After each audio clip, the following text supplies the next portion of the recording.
Olá, turma, bom dia. Aqui é a professora Michele Carvalho.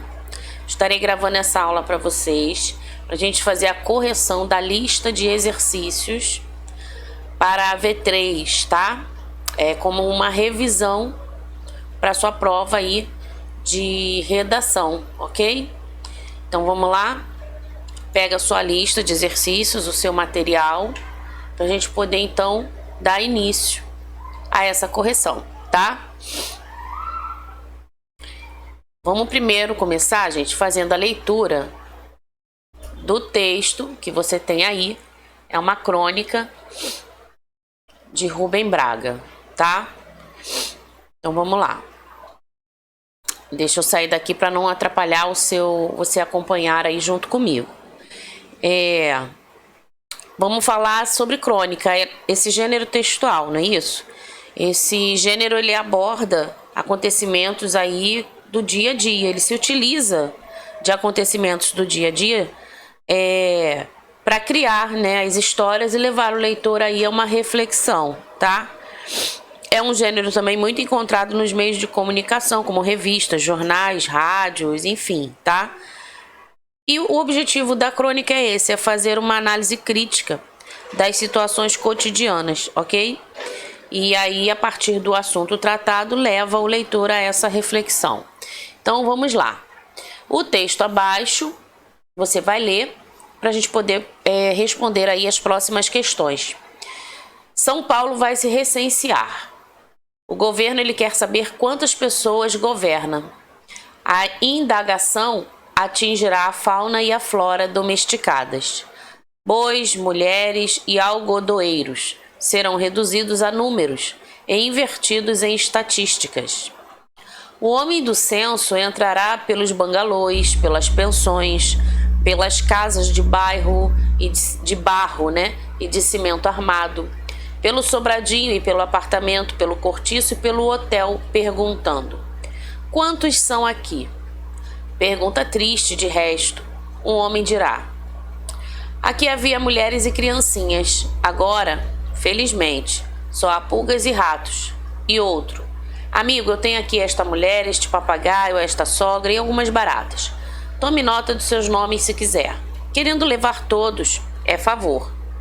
E outro: dois, cidadão, somos dois. Naturalmente o senhor não a vê, mas ela está aqui. Está. A sua saudade jamais sairá de meu quarto e de meu peito.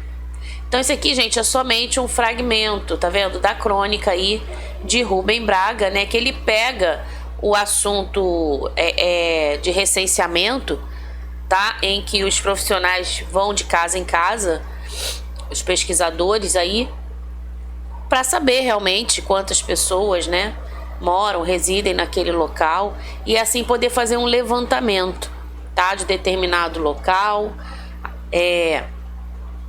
até país, né, para que se tenha a partir daí uma visão geral, uma determinada organização, enfim. Então ele pega essa situação real, tá vendo, e transforma aí, imagina se o homem, né, esse homem do censo chega em tantas e diversas casas e cada um começa a responder de acordo não com o objetivo e com a realidade, mas com os seus sentimentos e emoções, né?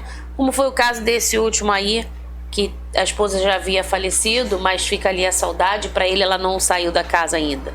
E assim tantos outros, né? Olha o outro, querendo levar todos é um favor que você me faz. Então imagina o conflito que há nessa situação aí, nessa casa, né? Então a gente fica imaginando, e acredito que o Rubem Braga foi por essa linha também, se cada um abordado em suas portas respondesse de acordo com as suas realidades vividas ali, não é isso? Então vamos lá, gente, vamos para a questão.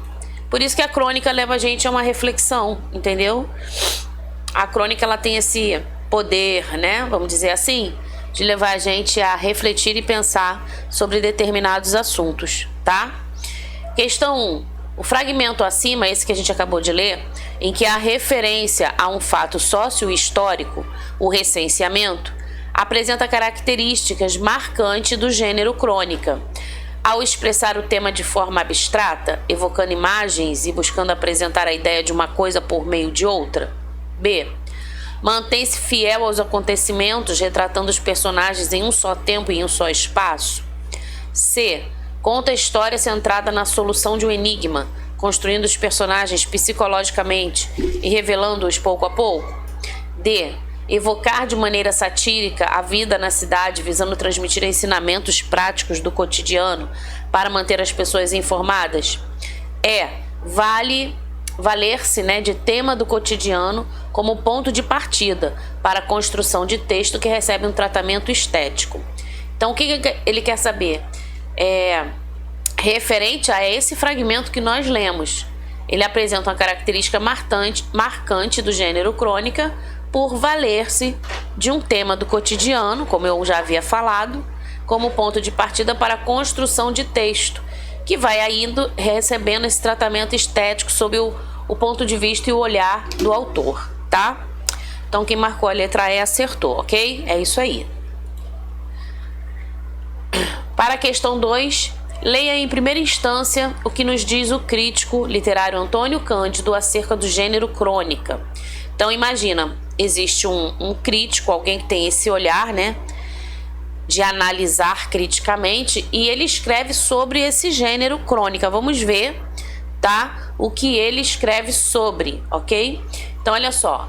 A crônica, ela não é um gênero maior. Não se imagina uma literatura feita de grandes cronistas, que lhe dessem o brilho universal dos grandes romancistas, dramaturgos e poetas. Não, a crônica não. Entendeu o que ele está querendo dizer? Não é um texto grandioso, assim como os romances e tal.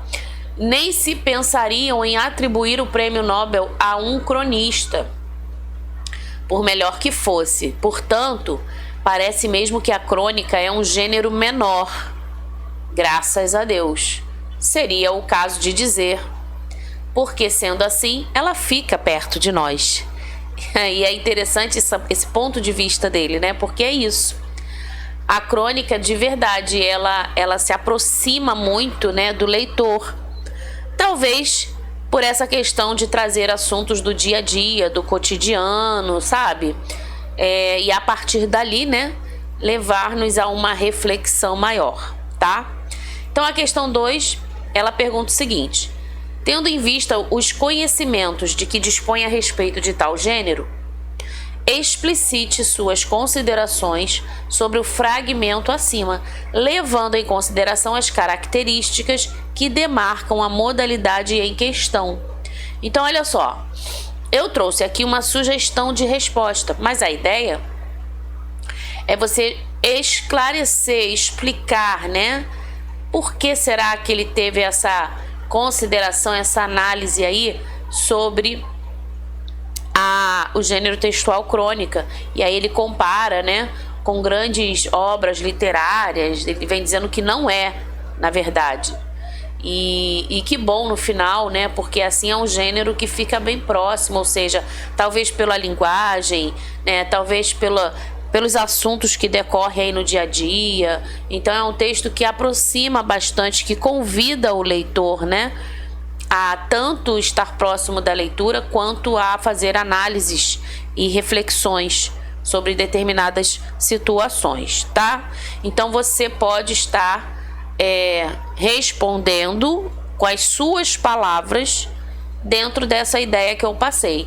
E aí eu trouxe aqui a resposta, que não se finda nela, Você é livre para explicar com suas palavras, mas que você entenda que ela está dentro dessa ideia aqui. Então, olha só, a afirmação desse renomado crítico, o Antônio Cândido, parece relatar de forma contundente, Ele é terminante ali, ele é firme, ele é fiel naquilo que ele está dizendo, acerca dos traços que demarcam o gênero crônica.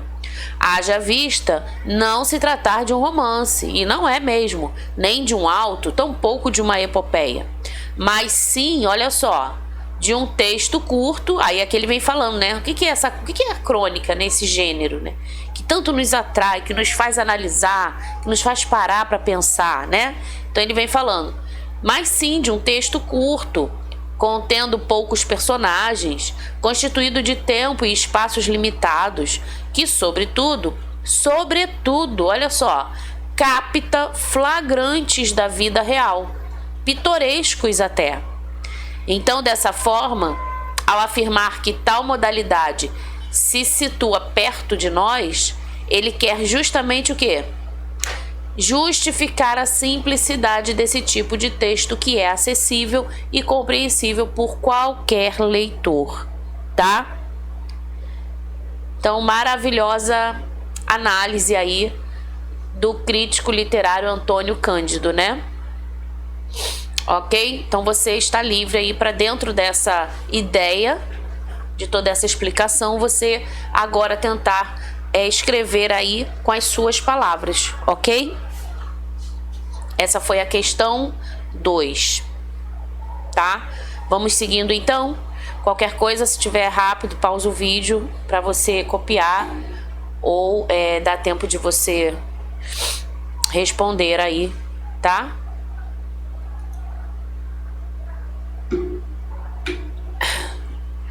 Questão 3.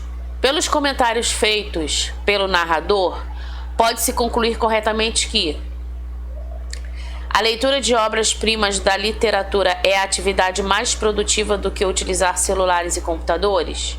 Deixa eu ver se essa questão 3, só um pouquinho, gente. Pega a sua lista aí, só para eu ver se tá, ó. A questão 3 tem um texto, né? Eu não coloquei no slide, eu vou ler aqui com vocês, tá? Então deixa eu aumentar aqui um pouquinho. Ok? Você tá com a sua lista aí? Vamos fazer então a leitura? Que é o labirinto dos manuais. Porque nem todo texto fica no slide, né? Muita palavra e tal. Então vamos lá. Acompanhe a leitura aí na sua folha de atividades, tá? O labirinto dos manuais. Há alguns meses troquei meu celular. Um modelo lindo, pequeno, prático. Segundo a vendedora, era capaz de tudo e mais um pouco. Fotografava, fazia vídeos, recebia e-mails e até servia para telefonar. Abri o manual entusiasmado.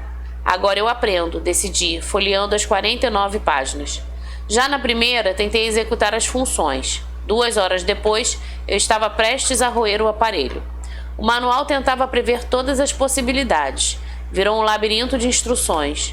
Na semana seguinte, tentei baixar o som da campainha. Só aumentava. Buscava o vibracal. Não achava. Era só alguém me chamar e todo mundo em torno saía correndo, pensando que era o alarme de incêndio. Quem me salvou foi um motorista de táxi. Manual só confunde, disse didaticamente. Dá uma de curioso. Insisti e finalmente descobri que estava no vibracal há meses. O único problema é que agora eu não consigo botar a campainha de volta. Atualmente estou de computador novo. Fiz o que toda pessoa minuciosa faria. Comprei um livro. Na capa, a promessa, rápido e fácil. Um guia prático, simples e colorido. Resolvi, vou seguir cada instrução, página por página. Do que adianta ter um supercomputador se não sei usá-lo?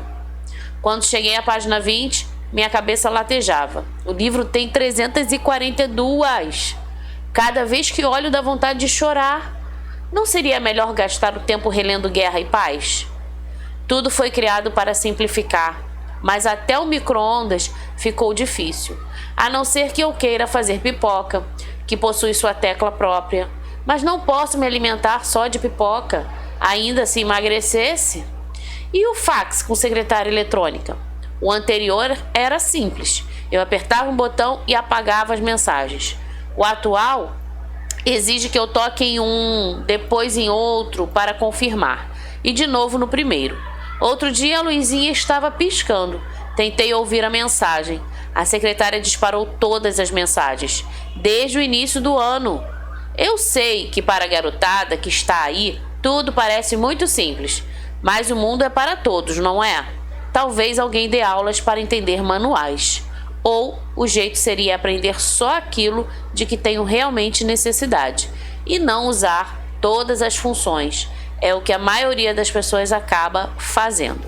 Então temos um texto aí de Valcir Carrasco, tá? O labirinto, né, dos manuais. Será que é tão fácil assim? Ou talvez seja por isso que muita gente não lê um manual? Então, pelos comentários feitos pelo narrador, o que a gente pode então concluir sobre esses comentários, gente? Vamos ver aí? Que os manuais cujas diversas instruções os usuários não conseguem compreender e pôr em prática são improdutivos, tá? Os manuais que acabam trazendo aí a ideia, né, de orientar, de instruir, né, acabam sendo improdutivos ou incompreensíveis, né, porque muita gente até não lê, não pega, não se... Primeiro que aquelas letras minúsculas, né? E segundo que talvez ele não seja tão didático assim. Então, vamos lá, vamos seguindo aí para a nossa próxima questão, questão 4. Entre as características que definem uma crônica estão presentes no texto de Valcir Carrasco a narração em terceira pessoa e o uso expressivo da pontuação, a criação de imagens. O que você marcou aí? Vamos ver. Ó, está presente o emprego de linguagem acessível ao leitor e a abordagem de fatos do cotidiano. Então você percebeu que ele pega o quê? Uma situação do dia a dia, né?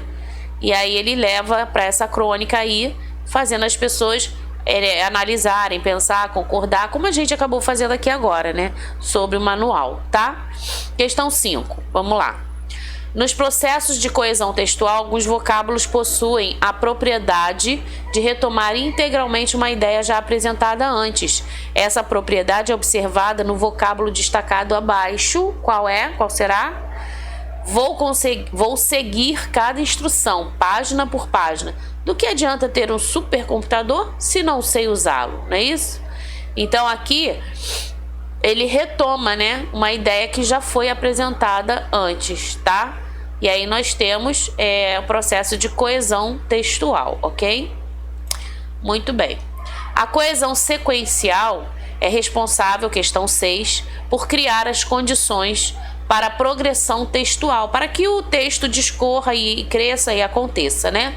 E ocorre por meio de quê, gente? Conjunções e articuladores textuais, ok?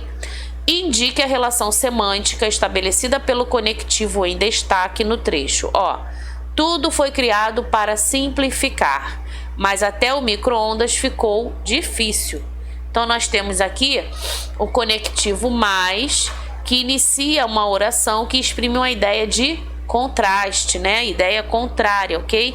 Lembrando que é uma conjunção adversativa, tá? Então você tem aí o mais iniciando essa próxima oração, trazendo essa ideia contrária aí ao que já foi mencionado. Ok. Considere as alternativas abaixo sobre o gênero crônica. Então você tem aí 4 alternativas, opções, né?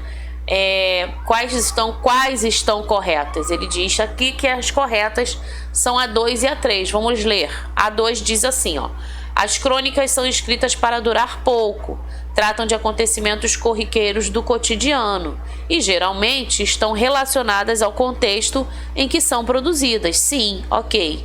E a 3: entre as características da crônica estão uma narrativa curta, uma linguagem simples, coloquial, poucos personagens, espaço reduzido e acontecimentos urbanos e cotidianos, tá? Muito bem. Aí na 1 não está correta porque ela não traz essa linguagem muito rebuscada, né? Marcada aí pela formalidade, não. E a 4 também não, porque está dizendo que as crônicas são produzidas somente para os meios de comunicação televisivos. Não. Ela faz parte do ambiente jornalístico, informativo, enfim, mas ela não está aí só para a televisão, né? Então assim nós temos a 2 e a 3 corretas, tá bom? Ok? Questão 8, gente. Quanto ao gênero textual, podemos afirmar que o texto de José Eduardo Pires é um exemplo de quê? E aí, vamos lá ver qual é o texto da questão 8? Deixa eu subir aqui a folhinha. Ah, olha aqui. Você tem aí também na sua folhinha, tá? Ó, no dia 1º, o fiscal me impediu de expor na feira de Trianon Me inscrevi em 2004, fiz teste de aptidão, paguei taxas de uso de solo, de licença, comecei a trabalhar na semana seguinte. O juiz que cassou a liminar provavelmente nem leu o processo. Nossa advogada anexou documentos provando a legalidade dos expositores, que estão com problemas porque funcionários da prefeitura perderam os documentos de quem fez teste em 2004. Nós, artesãos, criamos objetos de arte considerados cultura no mundo todo, menos no Brasil. E aos 63 anos não tenho perspectiva de conseguir outro trabalho. Tá aí uma carta, né? Dizendo assim, já respondendo até a questão 8. Quanto ao gênero textual, podemos afirmar que o texto de José Eduardo Pires é um exemplo de quê, gente? Carta do leitor, ok? Carta do leitor, tá? Então, para a gente não perder muito tempo, você marca aí letra B. Na questão 9, José Eduardo Pires escreveu esse texto com que objetivo, pessoal? Queixar-se do fato de ter sido impedido de trabalhar numa feira de artesanato, tá? Então, se você voltar lá, ele fala aí sobre nós artesãos criamos objetos de arte considerados cultura, tal. E aí ele põe essa consideração aí, né? Menos no Brasil, né? Não se sentiu aí valorizado, enfim. Então ele está se queixando desse fato aí. Foi impedido de trabalhar numa feira de artesanato, ok?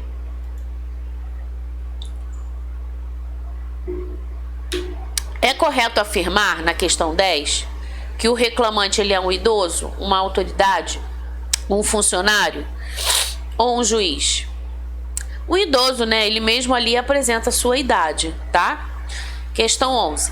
A prefeitura, ela defende a tese de quê? E aí a gente volta aqui para saber o que a prefeitura responde, né? Ó, com referência à feira do Trianon, né? Jamais houve perda de documentos. No início de 2006, a Subpinheiros entregou as pastas de documentação para a Subser. Na análise técnica do material, viu-se que havia expositores trabalhando irregularmente, sem que as aprovações fossem publicadas no Diário Oficial da cidade de São Paulo, obrigatórias para que a comunidade saiba quem foram os aprovados e as atividades para as quais estão autorizados.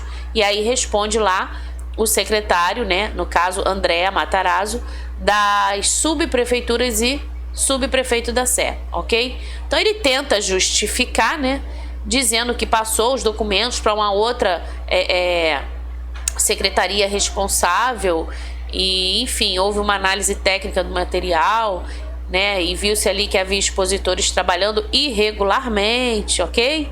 Então, a prefeitura, ela defende a tese de que os requisitos legais exigidos para expor e vender trabalhos na feira de artesanato devem ser cumpridos por todos os envolvidos nessa situação, tá? E aí é toda uma questão burocrática, né? Tudo relacionado à documentação, isso tudo tem que estar muito bem registrado, organizado, para até que você tenha direito de recorrer, tá? Então, ok? Questão 11, letra D, beleza? Vamos lá, questão 12. Considerando-se a carta do leitor e a resposta da prefeitura, é correto afirmar que elas divergem, né, quanto à origem do problema surgido com a fiscalização do trabalho, tá? Questão 13. Indique que elementos recorrentes na estrutura do gênero textual estão faltando no texto acima. Questão 13 também tem texto. Então vamos lá? Pega a sua folhinha. Na verdade é com relação à carta. Então olha só, o que está faltando lá? Local e data e o vocativo, né? Isso realmente não aparece se você observar aí nesse exemplo de carta, tá? Assinale a alternativa que apresenta a sequência correta. Então, aqui na 14, ó, na 14 nós temos esse texto aí, lar do desperdício, para a gente poder, então, identificar a sequência aí, verdadeiro ou falso, não é isso? Lar do desperdício. De acordo com as Nações Unidas, crianças nascidas no mundo desenvolvido consomem de 30 a 50 vezes mais água que as dos países pobres. Mas as camadas mais ricas da população brasileira têm índices de desperdício semelhantes, associados a hábitos como longos banhos ou lavagem de quintais, calçadas e carros com mangueiras. O banheiro é onde há mais desperdício. A simples descarga de um vaso sanitário pode gastar até 30 litros de água, dependendo da tecnologia adotada. Uma das mais econômicas consiste numa caixa d'água com capacidade para apenas 6 litros, acoplada ao vaso sanitário. Sua vantagem é tanta que a Prefeitura da Cidade do México lançou um programa de conservação hídrica que substitui 350 mil vasos por modelos mais econômicos. As substituições reduziram de tal forma o consumo que seria possível abastecer 250 mil pessoas a mais. No entanto, muitas casas no Brasil têm descargas embutidas na parede, que costumam ter um altíssimo nível de consumo. O ideal, então, é substituí-las por outros modelos, tá? E aí, com relação ao texto, marque verdadeiro ou falso, né? O texto ele pode ser classificado como um texto dissertativo. O título funciona como síntese do assunto abordado. E quanto ao objetivo, o texto busca narrar a história do lixo no Brasil. O que a gente vai marcar aí, gente? Ó, as duas primeiras estão verdadeiras e a última falsa, né? Ele não tá falando sobre o lixo no Brasil, né? Ok? Questão 15. A partir de suas características, podemos identificar o texto, esse que eu acabei de ler, como exemplar do gênero textual, artigo de opinião, tá? É um artigo aí de opinião, ok? Temos uma sinopse na questão 16. Vamos lá. Aqui, ó. Questão 16. Opa, aumentou muito, né? Não tem problema não, que é melhor até para você enxergar aí. Ó. Moradora de uma pequena aldeia francesa, Bela, tem o pai capturado pela fera. Olha isso. E decide entregar sua vida ao estranho, ser em troca da liberdade dele. No castelo, ela conhece objetos mágicos e descobre que a fera é, na verdade, um príncipe que precisa de amor para voltar à sua forma humana. Ah, gente, que lindo, né? Deu para lembrar aí do filme, né? Da história. A finalidade dessa sinopse, qual é? Apresentar um breve resumo do filme para que o leitor obtenha informações gerais sobre essa produção, A Bela e a Fera, né? Muito bem. Questão 17 pede para você trazer aí a diferença entre o resumo e a resenha. E aí, você conseguiu escrever? Olha só. Resenha é um texto de análise, crítica, comparações e opinião. Então, na resenha, além de você trazer o resumo, né, além de você trazer comparações, você pode deixar a sua impressão também, ok? Você faz uma análise, tá? O resumo é um texto descritivo. O que é isso? Você vai descrever, seja a peça, o filme, a história, enfim, o livro, né? De forma imparcial. Tá? Você não vai deixar nenhuma impressão sua ali. Você não vai fazer julgamentos, nenhum tipo de avaliação, ok? Não vai além do que foi apresentado na obra, tá? Então, o resumo é justamente você leu toda a obra, você teve acesso a todo o conteúdo e agora você apresenta de forma descritiva e imparcial. Esse é o resumo, tá? Já a resenha, ali sim, você faz uma análise crítica, você pode deixar ali a sua opinião, ok? Tranquilo, belezinha? Ótimo, né? Ótima revisão, tá? Espero que você tenha acompanhado aí, tenha entendido um pouquinho melhor, tenha analisado os textos. É muito importante a leitura, uma leitura atenciosa, uma leitura em que você compreenda aquilo que você está lendo, uma leitura em que você obedeça a toda a pontuação, tá? Treine isso, gente. Leia inclusive em voz alta. Escolhe um cantinho aí na sua casa, faça esse treinamento, né? faça essa leitura, esse tipo de leitura, tá? E é isso, a gente fica por aqui e eu volto aí numa próxima aula com vocês, tá bom? Tchau, tchau, gente. Até a próxima.